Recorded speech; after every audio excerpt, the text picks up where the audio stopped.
So the next one, and this is the one that is the important one that we all know about, really, that we all think about, and that is this American resentment against taxation by Parliament. Okay, so now let's think about, first off, let's say, well, the British won the war, and it was a big victory. We know that, but at the same time, even a victory in a war is going to be very expensive.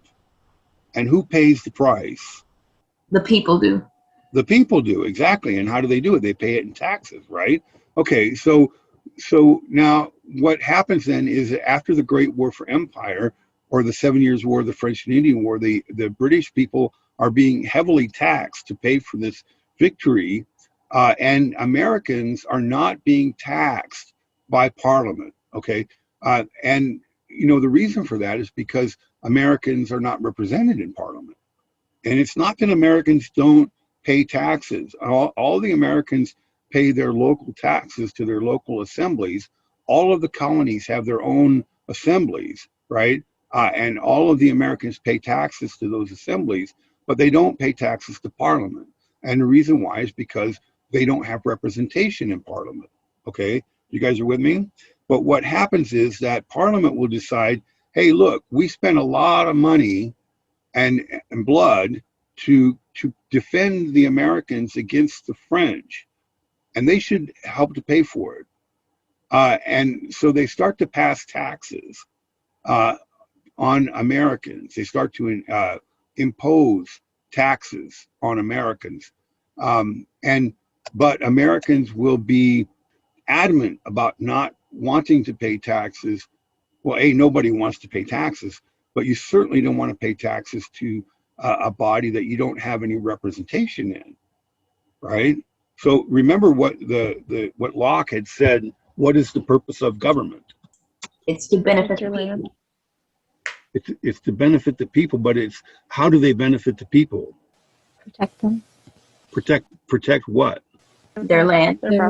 Their property, right? So the property isn't just land. Property is also their money, right? And so if the government now, when the government protects your property, what is the agreement between you and the government that allows them to protect your property?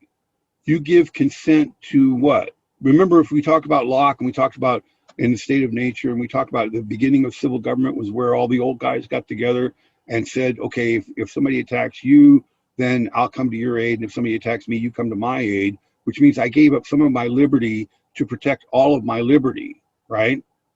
And then later, what that will evolve into me giving up some of my liberty in the form of property taxes, right, in order to protect all of my property. Okay, but when we entered into that compact, it was a willing compact. I gave my consent for you to take my money, right? I said I will give you some of my money in return for this protection. Okay, you guys follow what I'm saying here? You guys get that? So now when we think about that in terms of government and people and a legislature, right? The legislature has the right to take my money. How do they get that right? I have to give what? Consent. I have to give consent. And how do I give consent? Or giving up some of your liberty. Right, but I mean, by what method do I do it? In the United States government has a right to tax me. How do they get that right? Passing laws. Well, but what gives them the right to pass laws? Who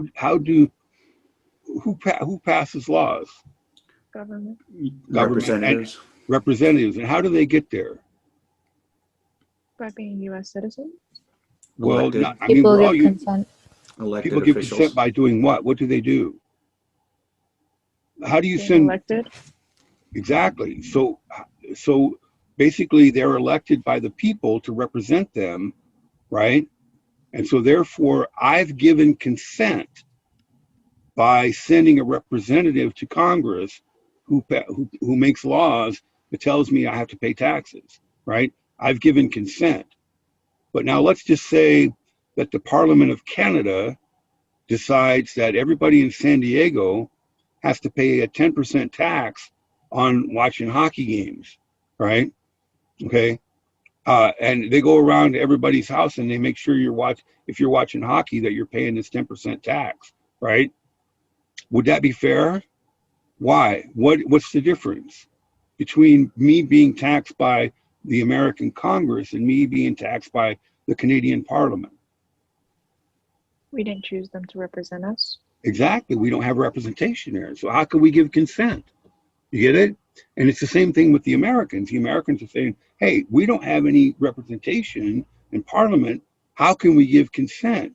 And then what does Locke say? If the government, rather than protecting your property, they take your property, what does he call that? What do you call it? If somebody takes something away from you without your consent, what do you call it? Stealing. Stealing. Exactly. So the Americans see the Parliament as stealing their money, right? The Parliament is stealing their money. And if the government, which is supposed to protect your liberty, protect your property, isn't protecting your property, but instead is taking it away from you, then what's your recourse?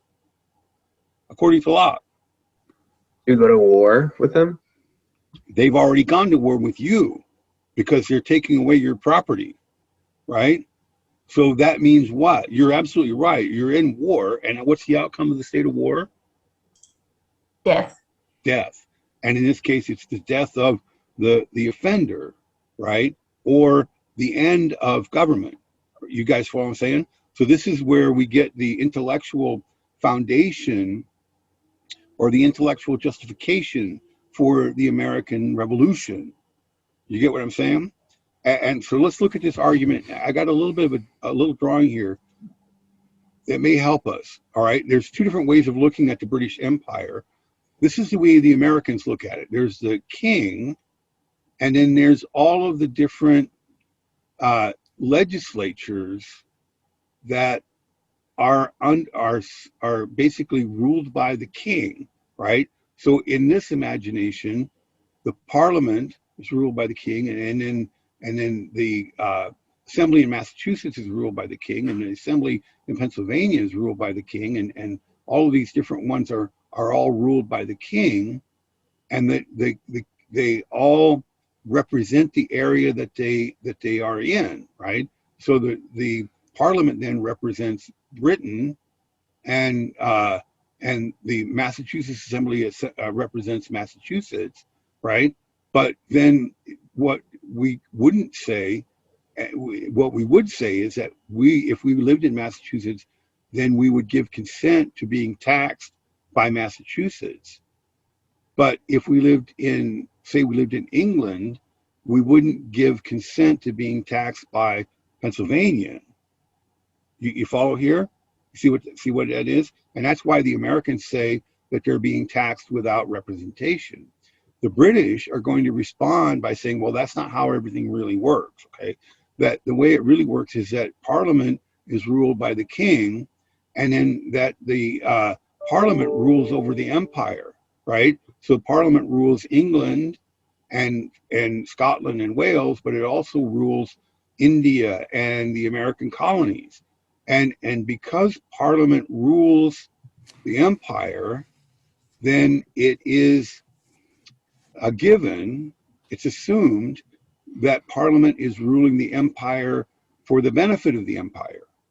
And so Parliament will say, okay, well, even though you don't have representatives in Parliament, you're being represented in Parliament. It's called implicit representation. You're being represented in Parliament because we're ruling in your benefit.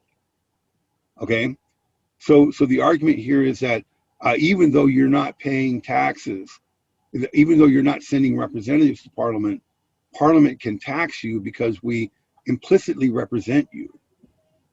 Okay, you guys get that? Do you buy it? If you were American, would you say, "Oh yeah, I get that. The Parliament's acting in my best interest"? Would you say that? No. No, you wouldn't. And Americans don't either. But that's the disconnect, right? The disconnect is that Americans say they're not represented in Parliament, and therefore they should not have to pay taxes to Parliament. And the British say, well, the Parliament rules everything. And if you remember, that was the big struggle in England. Who rules, the king or the Parliament, right? And what was the end of that struggle? Who actually ended up winning?